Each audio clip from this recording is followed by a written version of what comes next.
nawetaan moom ku nekk la intéressé par rapport ak sa position ASC wooyu dañ ko trafiqué dañu dugg def ko je crois que maintenant législation en public et devant tout le monde. Donc hier on a fait le tirage de la Coupe du Maire pour les matchs préliminaires mais aussi pour les matchs d'ouverture parce que généralement ouverture nawetaan dañ koy defee équipe yi nga xam ni ñooy dem phase nationale parce que période boobu dañoo bëgg ñoom au moins ñu jouer benn ñaari match wala ñetti match pour mën a dem phase nationale d'abord pour mën a libérer calendrier bi deuxièmement aussi pour leur permettre ñoom ñu am compétition balaa ñu dem parce que ñëpp xam nañu Thiès seen position ñun quand on va en phase suñu objectif mooy dem pour jël phase yi donc yóbbuñu fa équipe boo xam ne dangay participer dem pour jël phase yi moo tax Thiès tout le monde les attend donc moo tax ñuy préparer suñu ASC yi pour au moins ñu am 2 ou 3 matchs de compétition nga xam bu ñu demee phase nga xam ne ils seront top dans la compétition. Mais cette année la région de Thiès ñaari équipe la yóbbu Thiès benn la ci am muy l'ASC Walidane l'autre ASC c'est l'ASC de Mbour en cadet aussi Mbour moo jël coupe bi daaw donc Mbour mooy dem donc ñun Walidane moo ñu représenté loolu tax ouverture bi ñu ne Walidane ci ouverture bi mooy ubbi maintenant R100 c'est l'ASC détentrice de la coupe ñoom ñaar ñooy ubbi donc ni ñu ko expliqué démb ci quoi leer na dañoo génnee ñoom ñaar teg leen pour wutal ay adversaires. Maintenant, on a pris tous les ASC qui ont qualifié au deuxième tour daaw demi-finaliste ñu ngi leen ci benn chapeau pour tirer ñaar ñi nga xam ni kenn mooy joué Walidane kenn mooy joué R100 tirage bi joxe Walidane am Darou Salam R100 am Diamaguène donc loolu la ñuy joué incha allah le 15 au stade Lat Dior bu ñu fa jógee maintenant le lendemain on va démarrer avec les finales de zone. Parce que daaw ñëpp xam nañ ni le nawetaan a été arrêté en pleine finale on a joué 3 finales il y a eu des problèmes le préfet a sorti un arrêté suspendant le nawetaan au niveau du département kon loolu on pourra en discuter. Finalement donc il y a 6 zones dans la commune et certaines zones dans le département qui n'ont pas encore joué le finale donc bu ñu paree ouverture bi pour montrer que les nawetaan ont démarré officiellement à Thiès maintenant on joue les finales donc il y a le 16 on aura une finale et finale boobu dañu ko bëgg considérer avec inauguration gazon champ de course donc inchallah le 16 on va jouer une finale au champ de course le 17 aussi on va jouer une finale à Maniang Soumaré donc c'est la zone 1A qui va jouer sa finale le 16 c'est la zone 3B maintenant après bu ñu paree ci zone boobu la zone 4A va jouer sa finale ensuite la zone 5A va jouer sa finale au champ de course zone 5B champ de course ñu dellu si 4B au stade Lat Dior avec la finale Walidane Selami maintenant à partir du 22 maintenant ñu commencé préliminaire coupe bi je crois que tirage bi def nañ ko et tout le monde a le tirage maintenant ñu déroulé ko et par rapport à ce que le ministre aussi a dit j'avais instruit le président de la commission sportive à nous faire un draft pour ñu xool qu'est-ce qu'on peut réellement faire sur les 3 mois donc def nañu proposition et ci loolu lañu adapté wu et jàpp nañ ni incha allah su jàmm rek amee sur les 3 mois si on a les champs de course stade Maniang Soumaré on est en train aussi de négocier le stade Lat Dior peut-être pas tous les jours mais au moins pour jox ko 2 fois dans la semaine loolu suñu ko amee ça nous permettra incha allah ci biir délai bi ñu jox ñu pare suñuy compétition donc ren c'est vrai ñun phase nationale organisé wuñ ko Mbour mooy organisé donc draft bi nga xam ne président conseil def na ko ak ay services am gis nañu sur les 3 mois si on a le stade Maniang Soumaré qui est déjà acquis champ de course on a une ferme numéro qu'on jouera le 16 et on négocie le stade Lat Dior on pourra effectivement terminer nos compétitions ci période bi nga xam ne moom la ñu ministre bi jox donc loolu moo doon stade de compétition yi ensuite on ñi ci préparatif yi mais ñëpp xam ne actuellement le nawetaan on ne peut pas jouer parce qu'il y a l'arrêté du préfet qui est là donc j'avais rencontré le préfet pour waxtaan ak moom ci loolu mu propose ñu il faut qu'on ait un CDD un comité de développement départemental pour vraiment ñu ñëpp di toog l'ODCAV et ses partenaires la police la gendarmerie le préfet et les maires pour waxtaan comment faire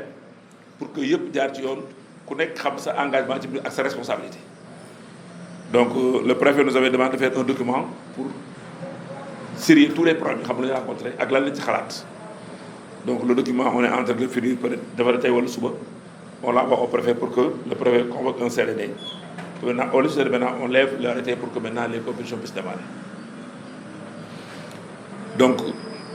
après, on a les phases zonales, les phases départementales. Donc, avec la Coupe de maire, parce que Coupe de maire du jeu pour le final, on programme la finale. Naturellement, c'est le maire qui est le parrain. La finale départementale, c'est le conseil départemental qui est le parrain. Les finales de zone, c'est les maires d'arrondissement qui sont aussi les parrains. Donc, il y a là de faire l'eau.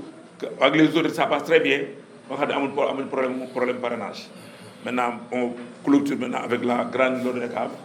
Chaque année, on ne l'a pas fait parce qu'on est en école. Donc, c'est sur le programme. Mais aussi, le ministre a exigé à ce que les zones fassent au moins des actions citoyennes. Je crois qu'aujourd'hui, les zones sont en train de discuter pour que chacun puisse, avec les ASC, mettre en place des actions citoyennes. Et là, on va le faire vraiment aussi avec tout le monde pour nous dire qu'au-delà de l'État, les gens ont encore autre chose à faire. Selon la réalité du milieu. Déjà, moi j'ai vu qu'à Kolda, on a montré déjà une zone de Kolda qui ont en fait emblavé des récoltes. C'est la réalité. Nous aussi, on va voir selon la réalité, qu'est-ce qu'on peut faire. Des actions vraiment, au-delà du football, parce que là, on pourra encore faire autre chose. Donc là, vraiment, en ramassis, loolu mooy li nga xam ni mooy programme bi tënk ren te vraiment bëgg a xool nan lañ koy eggalee ci jàmm mais aspect yi nga xam ne vraiment loolu la ñu bëgg ñëpp jàpp ci liggéey ci mooy li nga xam mooy gàllankoor ci wax naa ko démb c'est le phénomène de la violence. Je crois que Thiès ñun dañoo nekkoon miroir Thiès dañu daan jouer ba heure bu neexee c'était la seule région comme amuñu woon limite on joue jusqu'à 1h du matin 2h du matin 3h du matin nit ñibbi ci jàmm.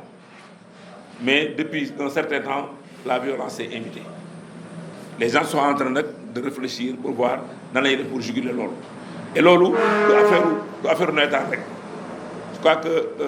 violence maintenant au Sénégal, depuis à part des familles. Même le discours, dans le discours, parfois les gens c'est des mots violents. Mais tu ne t'en rends même pas compte parce que dafa dem ba habitude. Quand le discours est violent, le geste sera violent, après, il y a une violence, une violence commune, et l'autre que nous pouvons contrôler. Donc il y a une très grande sensibilisation qu'on doit faire pour que nous puissions faire agréer. Et là, je crois que aussi, la presse a un rôle important à jouer. Parce que, l'une aussi, nous je me rappelle une anecdote, il y a 2 ans, on m'a dit au téléphone, on m'a dit, mais président, c'est un état de les bërën xët ko trop, man ko xibaaru état mo amatu.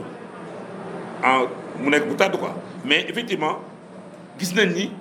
presse bi dañ daan def ay émissions sur le nawetaan et généralement en dehors des programmes yoo xam ne ñoom seen commentaire dañ naan toujours ñaax nit ñi parce que am na heure boo xam bu jotee tous les Thiessois étaient branchés sur les radios et sur les télévisions. moo tax ma ni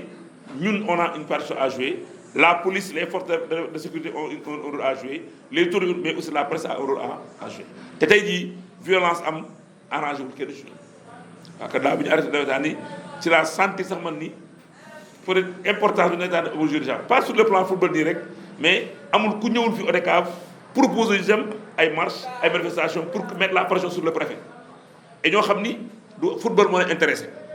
mais ils ont des activités économiques qui sont connexes au nawetaan su nawetaan amee c'est ces activités doy dox donc le nawetaan aussi au-delà de football au-delà de culture le nawetaan aussi a un rôle économique important à jouer am na ñoo xam bu doon sax nawetaan am 12 mois sur 12 donc je sais que ñooñu war naa tax ñun ñëpp ñu jàpp ci pour que maintenant nawetaan ma duri parce que ñooñu seen foyer mën a nekk en paix. Vraiment je lance un appel à la presse boo xam ne damay wax ñun presse Thiès dañuy di tiitaroo parce que ñun bu ñu demee peut-être doo ko sentir boo nekkee Thiès mais quand on sort bu ñu demee phase nationale ci la ñuy xam importance bu presse bi parce que ñeneen ñi ñuy suivre dañuy wax ne vraiment presse Thiès ni ñuy toppee nawetaan suñ ko amoon ñoom peut-être nawetaan am beneen dimension. Il faut reconnaître quand même que la presse a joué un rôle important à contribuer à ci rayonnement nawetaan au niveau de Thiès, ça intéresse tout le monde. Donc loolu aussi vraiment ñu ngi leen ci sant leen ci gërëm di bëgg collaboration bi gën a mën a nekk parce que su nekkee loo xam ni après Thiès bu amee jàmm ñun ñëpp ñu am jàmm. Je crois aussi boo lire les réseaux sociaux yi les gens se posent la question oui 3 mois ce n'est pas possible. gis naa sax ñu ne oui bon je lis ASC yi bu leen jox seen xaalis parce que extra mais dama am habitude di wax que ñun mën na jàngal lépp moom des organiser marche nañ daal pexeem organiser match bokk ci. Sur les 3 mois on a fait une étude du 15 juillet au 15 octobre génn nañ ci màggal génn nañ ci gàmm parce que ci biir la nekk te programme bi ñu def on pourra jouer les phases la coupe mère d'abord les phases zonales les phases départementales ba finale il nous restera 13 jours de compétition normalement su tout se passe bien dañ pare te dañ am 13 jours yoo xam ni dañ ko desal ci 3 mois yi ñu jox mais loolu ñu ngi ñaan yàlla violence ba ci am mais def nañ calendrier bi et le président va le publier ñu wax ni telle date ba telle date mooy coupe bi telle date ba telle date mooy match zonaux les matchs zonaux telle date ba telle date départementale au niveau de la commune au niveau du département. Donc gëm nañ ni si on a les 2 terrains même bu ñu amul stade Lat Dior parce que bi ñu def projection bi stade Lat Dior bokk ci woon ñu desal 13 jours bu ñu amee stade Lat Dior peut-être nañu ci yokk yeneen une semaine muy 20 jours donc ñun gëm nañ ni war nañoo mën a fol maintenant c'est vrai qu'il y a des modifications par exemple boo jëlee les matchs de zone dañ naan jouer zone bi bu ñu fa def quart de finale demi-finale finale maintenant quart de finale amatul maintenant les zones vont directement au demi-finale ensuite dañ naan pare zone bu nekk génnee 4 équipes zone bu nekk da génne 2 équipes donc on élimine les quarts de finale au niveau des zones on réduit 2 ASC au niveau des qualifications je crois que loolu ci loolu lañ travaillé pour maintenant gis ni sur les 3 mois c'est vrai que liñ daan def mënu nekk mais aussi nga xam ni comme on dit bu dara xamee il faut que changer donc on a changé et aujourd'hui il y a plus de quart de finale il y a que demi-finale au niveau des zones maintenant ODCAV aussi doonu génne 4 ASC 2 mooy génn par zone loolu suñu ko defee on pourra jouer il nous sera 13 jours de compétition ñu pare exactement ci date bi ñu wax. Côté violence. Oui, sur la violence je crois que loo ci mën a wax ODCAV aussi def na ci jéego bu rëy parce que bu njëkk les gens se battaient dans le stade ou aux alentours du stade loolu aussi ñu vraiment les forces de sécurité parce que bi ñu waxtaan ak waa police ils nous ont dit il faut nga am service de yoo xam ni ñun on peut sécuriser l'intérieur et l'extérieur je crois que aujourd'hui bu ñuy wax nawetaan violence nekkatu stade bi match ci biir stade bi amatul coow su match bi amatul coow parfois fan lay amee bu nit ñi di ñibbi wala bu ñu eggee ba koñ bi ñu ñëwee ba ci biir on a vu aussi il faut sécuriser les voies je crois que depuis daaw les présidents de zone dañu doon travailler ak les commissariats d'arrondissement notamment le commissariat de Parcelles commissariat de Nguent commissariat pour l'arrondissement que su match amee Médina Fall aussi match amee bu match jeexee le commissaire dañ koy jox carburant ñun mu jalonné à part du stade ba koñ ba équipe yi jëm je crois que boo ñu amee am na ñu feen benn journée boo xam ne ñëpp jàppoon nañu jour boobu nawetaan di arrêté mooy ñu feel demi-finale coupe maire Sampaté Espoir R100 Argos la ville était sous tension am na ñoo xam ne sax war nañu préféré na arrêté parce que na génne arrêté balaa match yi commencé mais keroog la police a fait un travail admirable donc ñu def jalonné mais ñun le commissaire nous a dit su match amee ASC bi war a jouer waa ASC bi de manière anonyme nañu wax nañu ñii ak ñii ak ñii ñooy déconné ñooñu ñun tax sax dem stade ba fay déconné mais loolu on l'a dit aux ASC de le fond il faut ñu egg foofu parce que su fekkee aussi ñun dañoo bëgg a protéger suñu waa koñ après bu ñu suspendre ASC bi ku nekk ñëw di wax ça va problème aujourd'hui malheureusement l'ASC Arcos ne jouera pas l'ASC Diallo ne jouera pas l'ASC Mbourkat ne jouera pas et ñetti ASC yooyu je crois que ñëpp xam nañu apport bi ñu am ci nawetaan je crois que Mbourkat daa moon seen première année mais vraiment sur le plan culturel dañ daan jégal stade bi tout le monde avait envie que Mbourkat joue malheureusement benn année lay joué eggale wuñu une suspendu pour 2 ans ak la saison Diallo suspendu pour 5 ans pour 1 an pardon Arcos pour 5 ans on le regrette parce que bu doon soog a nawetaan ñëppay bokk mais jàpp naa ne aussi loolu war naa jox leçon ASC yi joué actuellement nii parce que bu njëkk dañ naan aj bu dee nañu aj d'ailleurs mais loolu on s'est engagé au niveau des autorités que ne bu ñu la ajee tu es obligé de poursuivre la suspension c'est aujourd'hui amul waa ASC yu deful amul ku ñu yónniwul pour ñu waxtaan ñoo xool lu ñu leen ajee ni vraiment c'est la dernière fois mais mënuñu ko parce que tey soo leen ajee suba benn problème amee autorité ñaan dañu leen yàpp parce que moo aj ASC la purgé wu nga aji ko après problème amaat donc je crois que ASC yu suspendre aujourd'hui exemple la war pour yeneen ASC mais aussi on connaît la sensibilisation. le fait que am koñ boo xam ne ñëpp nekk ci jàmm dëkk bi ni nekk jàmm parce que xam nga les gens ils jettent le décision mais nawetaan su amul woon je donne un exemple année Covid bi on a souvent le nawetaan mais chaque jour les autorités après nous dire que mais président doo leen lijjanti laaj mais loo xam ne c'est pas formel mën na ko lijjanti maintenant ASC yi su nekkee dans le décor nga xam ne ASC yi xam nañu ay textes moo leen tënk su problème amee su ñëw ko mën a régler mais quand des gens dans un quartier font des choses xam ne dara liewu leen mais loolu maintenant bu ñu koy def ils le font dans le cadre de l'ASC moo tax ma ni stabilité sociale boobu c'est important. mais c'est vrai que maintenant y a maintenant un aspect économique boo xam ni peut-être c'est en dehors du waa nawetaan parce que tey am na ñoo xam ne ñu bëri dañuy seen activité économique day doubler wala bu tripler bu nawetaan commencé.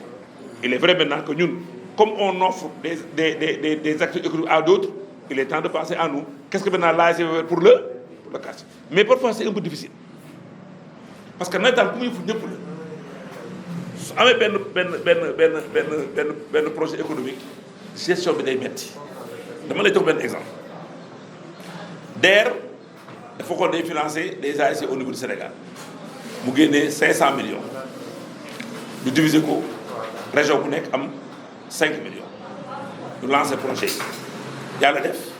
les Thiès avait 3 ASC yoo xam ne ñu ne éliroon mooy ASC Galam ASC Sampaate ASC digal gi bu Pout Sampaate ak Ngalam ñoom ils avaient mis en place un projet de volaille aviculture malheureusement ça n'a pas abouti parce que ab projet bi dafa dagg parce que ISEC moo doon maître d'œuvre bi ci la Diop ISEC amoon problème boobu ak la fille laa bañ tëj ko je ne sais si vous rappelez mais avant loolu pour ñoom ils avaient opté pour am mbiri boulangerie là c'est digal bi effectivement on a installé la mini boulangerie jox leen tricycle jox leen tout ba ASC digal commencé di produire du pain pour le quartier mais après chacun dafa waa ko jokku rek jàpp ni man maa moom boulangerie bi ça commence à poser problème gars yi di leb duñu fay xaalis bi ñu koy gérer parce que aussi ASC bi jàpp nañu ñoom suñ jaayee xaalis bu ñëwee peut-être ASC bi da cee war a utiliser ay activité waa comme jàpp ni oui c'est vrai que ASC mais affaire du affaire ASC bi ça crée beaucoup de problèmes finalement gars yi dañu mujj tëj boulangerie bi tricycle bi dañu ko mujj loué muy def comme ni di leen versé activité boobu donc il va falloir aussi qu'on réfléchisse dans l'ASC est-ce qu'on ne peut pas créer benn GIE nga xam ne su amee GIE moo koy gérer ñun amoon nañu avant lii dans bi ab joxee une ASC emploi ça paraît avec une boutique bu ñu ubbi woon mais boutique bi fu mu jël daanu parce que dañ koo jël jox ko benn booy bu nekk ci koñ bi ñu yeewu suba booy bi tëj boutique bi nekk jël na xaalis bi dem ñu ubbi ko li ci des jaay marché ci bi nekkoon ñu indi keneen te ko fa waaye ñu commencé jaay ba commencé dox aussi le gars aussi il est parti avec l'argent xam nga affaire koñ la da ngay bëgg a jàpp nit ki wala porter plainte waa koñ bi ñëw naan ay doomu kii doomu kii wala c'est un peu compliqué mais je crois que aussi li aussi il faut qu'on réfléchisse maintenant c'est vrai que am na ñoo xam tey jii Thiès ñi ngi liggéey te ODCAV nawetaan moo leen jox emploi loolu am na xëy ndaw yi on a dit ñoo xam ne actuellement nawetaan lañ nekk ñun ñoo leen recruter ñu ne foofu ci cadre de vie am ñoo xam ne ñoo recruter foofu tey ñu ngi yor seen njaboot ay problème am na benn structure dama fàtte amuñu tudd dañoo mooy ay bourse ma jox ko ay jeunes yàlla xam ne bi ñu fàtte woon naa ne sax benn jour dañ ñëw fii ñu vraiment dañoo c'est parce que ñun dañoo may bourse on a fait des formations génn nañu actuellement nii on est sur le marché pour trouver de l'emploi vraiment on est devenu pour vous remercier mais booy li wax rek c'est-à-dire que loolu cas ne communique pas trop mais il y a des actions qu'on fait am na mais maintenant je crois que maintenant il est temps que les gens maintenant parce que man bëgguma wax naa peut-être sama defal di topp ci bëgguma nga defal di ko wax waaw bëgguma defal parce que c'est comme si di rek wane wu alors quand on fait on le fait parce que dañu ko war a def mais quand on donnait à la prison 7 tonnes de riz ay yére waxuñu ko kenn dañoo ñëw taal suñu oto ASC yëpp lañu ko waxoon gars yi dajale fii ba mu am ci du dajale ko di ko woo le truc le régisseur ñëw wàccal affaire ñoom sax dañuy indil leen ceeb indil leen ay dëwlin indil leen ay saabu jox leen daaw jéeg jox nañu au moins fii amoon nañu presque ay 27 balles d'habits daal tout ñu dajale ko yóbbu jox la parce que dama ne ASC ku nekk loo am sa kër nga indi ko ñu indi ay yére ay daal dajale ko ñëw jox leen ko on l'a fait. Covid bi mu amee nous sommes les premiers à donner au comité départemental ay produits ça aussi on l'a fait mais comme ni ko ñu waxee rek il faut maintenant que ñuy fësal ñi di xam mais sinon nit ñi ñu xam mooy ñun ña koy stade de football xam nga loolu moom kenn mënu ko nëbb kenn mais au-delà de loolu on fait des actions comme ça mais maintenant je crois que rafet na bu ñuy def ànd ak presse bi aussi pour yéen aussi nga xam ne ñuy def parce que aussi vous êtes un moyen boo xam ne un média boo xam ne dafay doon nit ñi xam nan la ñuy def mais li loolu c'est intéressant on va mettre ça dans la réflexion. Concernant la traduction en direct des matchs aussi. waaw loolu xam nga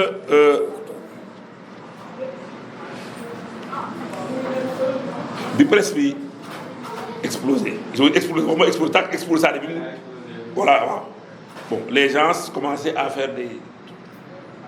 précises de faux enfin je sais pas si mais ça a créé après des problèmes entre l'ODCAV et les zones entre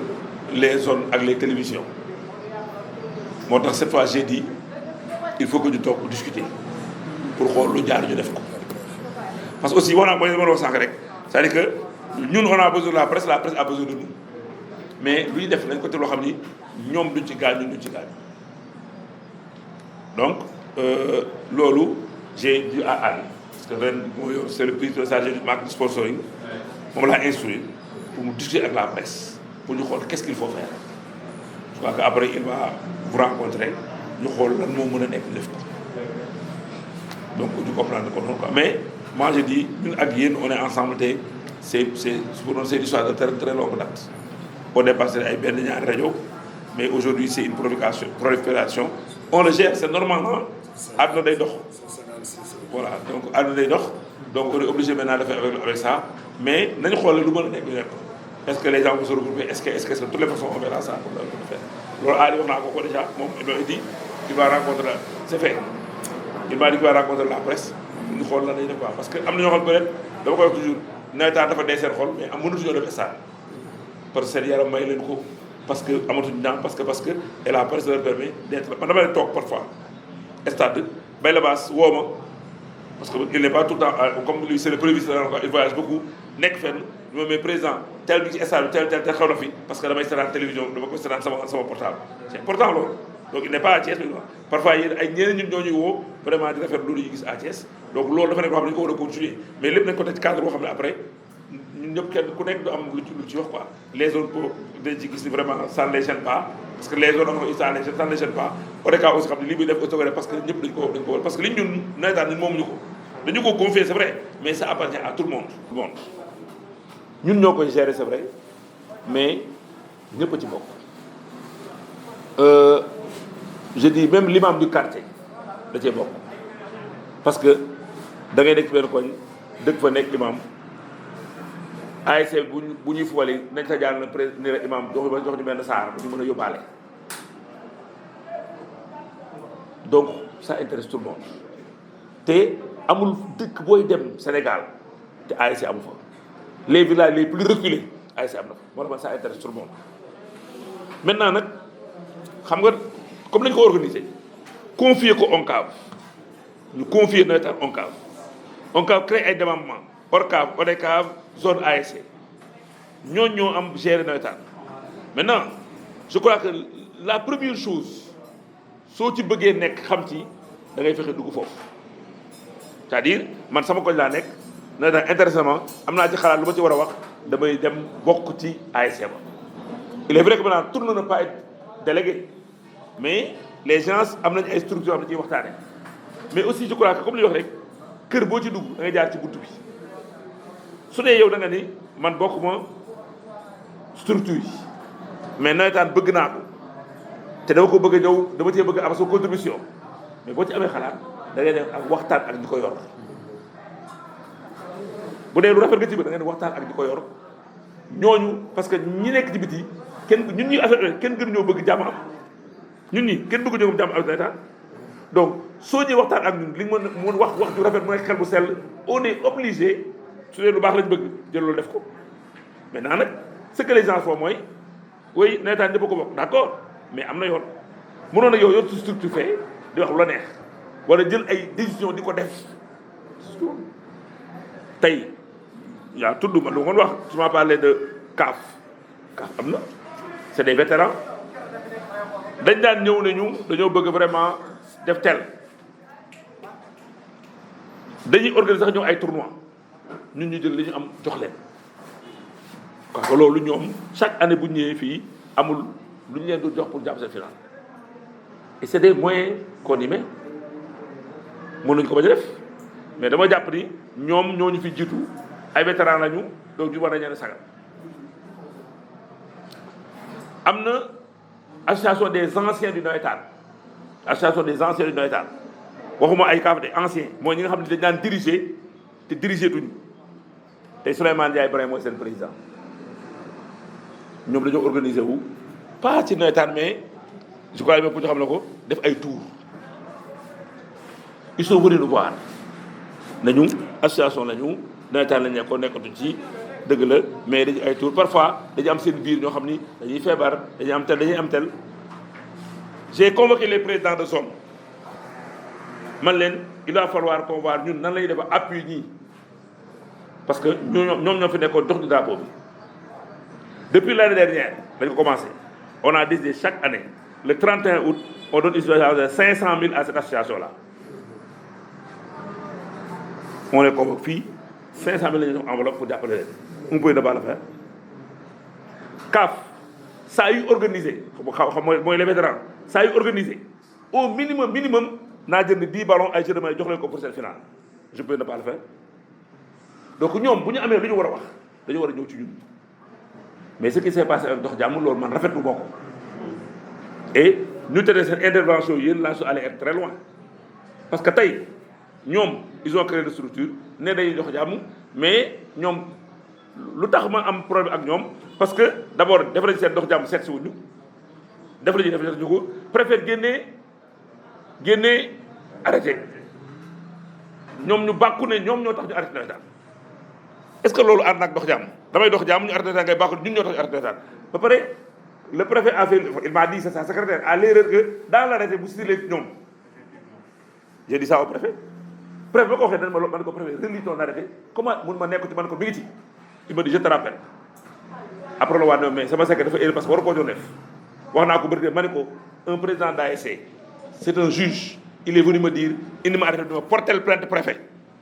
parce que arrêté bi daal ko ci woon mais j'ai pas voulu le faire parce que nag su ma porté woon plainte préfet ñu dem tribunal ODCAV sax mën naa am dëgg mais moom aujourd'hui c'est le représentant du président de la République moom moo signé décret ne arrêté naa nawetaan man léegi boo ko porté plainte ba pare après ñu ne woy ODCAV gañ ne woy léegi nan laay demee toogam ni ko ajal nawetaan ça pose problème mais je lui ai dit dans son bureau le préfet ma ne ko yow li gën a yomb nga def mooy toog sa bureau rek signé kii ne arrêté naa nawetaan ça c'est la chose la plus facile da nga war a xam ni yow ci représentant de la République signature président nga yor balaa ngaa signé benn këyit war nga apprécier la nga war a def woo ñu waxtaan ñu xool lu ñu c'est possible de faire mun ma wéy je suis gars man maa yor ordre ko d'accord naa ordre public yaa ko géré mais tamit ñun on est des citoyens dans ce pays là dañu mën a waxtaan comment des gens yoo xam ne bokk ñëw wax ak yow même su dee nee nga ma yow loolu taxul mais dans les faits dañ naan looloo tax après qu'est-ce que j'ai fait j'ai commis un huissier mu dem seeti waa dox jàmm assigné leen après bon comme Thiès rek xam nga les gens ñëw dox ci wax ci ok j'ai dit pour plusieurs raisons naa bàyyi arrêté affaire bi mais teewul ñoom vraiment liñ def je ne leur pardonne pas parce que liñ yàq xamuñu ko ma jox la benn àll Ousmane si le jour bi nawetaan arrêté dañuy toog fii parce que fii la ñuy toog moo di waxtaan benn maire dafa ñëw fekk ñu fii ñu toog mu yor benn siwo beñe jour boobu je crois am na match derby bu amoon mu ne ñu damaa leb 15000 defar beñe bi pour ñëw jaay koo stade pour mën a fay sama bor ak lu ma ci am bu diggee wax may xaar arrêté nañ nawetaan bi keroog fi lañ toog ku nekk génnee sa poche loo am jox ko maire bi est-ce que ñi tax ñu arrêté nawetaan ba loolu mu c'est-à-dire imagine ñu pour te loolu ñun parce que dañ ko xam parce que kooku dafa ñu fekk ñu fii mais ñeneen am na nit ñoo xam ni bu nawetaan commencé dañuy dem def prêt crédit mutuel jënd ay chaise di ko loué mais ñun on a les moyens d'acheter des chaises loué ko am nañ moyens yi man su ma neexoon ma jënd 1000 chaises te ko stade di ko loué mais moi je préfère ñoo xam ni nañ ko loué am na ñoo ko seen kër parce que ñun on n'est pas là pour faire du business on est là pour créer un spectacle ñi nga xam ne dañ ci mën a profiter nag dañ ci profiter jaaykat yi tout ça am ñoo xam tey jii dañ lay xool Pape Sarr pour le risque ñaata ñoo ñëw actuellement jënd ay carte vendeuse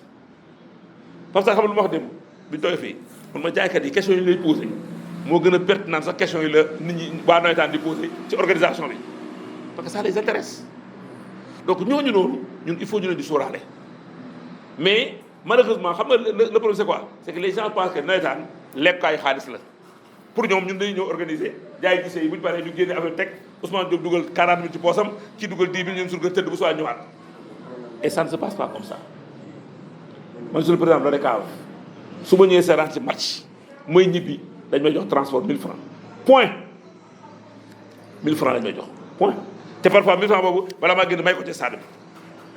j'en ai pas besoin donc loolu aussi il faut ñu wax ko benn problème bi aussi te loolu sama naa surveillance mooy problème mu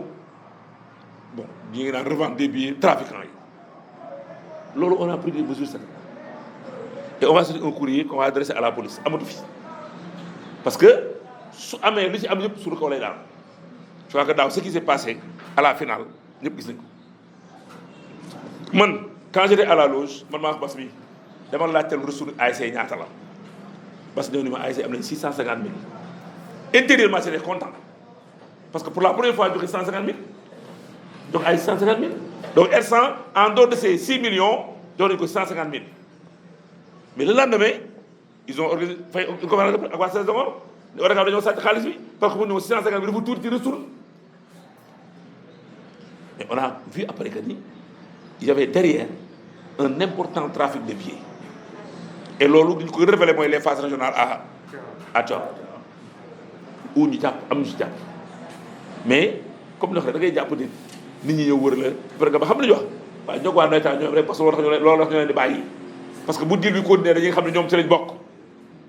j'ai dit cette année loolu lu fi am et je défie ku ñu fi jàpp bu kenn ñëw di ma ñaan kenn bu ñëw di ma ñaan parce que moo ko may donc c'est pour dire que mooy li ngeen wax dafa nekk loo xam ni lu important la donc vraiment bëgg nañu lépp nekk ci jàmm nawetaan nekk ci jàmm ñun aussi nekk ci jàmm maintenant le préfet on a dit c'est vrai que nag le préfet bon ñu ngi soog am préfet mel nii quand même quoi qu'on dise parce que amoon nañ ñun Thiès daan am violence yu gën a métti yi du football mais vraiment préfet bi rek aussi ak sa jikko ak sa xalaat moom il me dit su amee j'arrête c'est ça sa philosophie wax naa ko bari ko actuellement Thiès ñu bëri sa aussi yow dañuy wér pour nga jóge fi bi doon nañu wax ko ma ne ko Thiès ñu bëri bu ñëw dañuy wér pour nga jóge fi parce que préfet bi mosuñu ko am dafa ree ba tëdd ni ma man Thiès su ma fi gaaw a jógee man ko gars yi bëgg nañu parce que yow li nga fiy def ngeen def ko fi ñun day estat danaan toj ma yow suba ñëw gis Moussa Diagne fi nekkee Moussa da xam ne Moussa ni ma xoolal actuellement nit ñi sax dañoo yàpp ne dañ may jox xaalis pour di football le préfet mu ne nit ñi nee man dañ may corrompre pour di football mais da ngeen war football moo tax su ma leen joué mais essayer de limiter les dégâts mais kii moom asamaan si xiin na arrêté naa nawetaan il faut aussi que nit ñi wax ak moom quoi waaw c'est bon voilà vraiment merci beaucoup ñu ngi leen di sant di leen gërëm di ñaan yàlla vraiment comme la collaboration bi mu nekk loo xam ni bëgg nañ ko xam naa aussi bëgg ngeen ko ñu ngi koy rafetlu te ñun ñëpp ñu ànd ñaan que ñu dugg ci nawetaan yu apaisé bismillahi rahmaani rahim gën ci alhamdulillahi alamin ñu xam ni Thiès ñu ñoo ko bokk te ñoo ko mën a defar ku nekk nag fa nga nekk fa ngay bay sa waar pour mën a sotti donc on lance aussi un appel pour loolee mën a sensibiliser pour que vraiment violence bay am aussi vraiment la presse aussi def ko ci bëri ci jàmm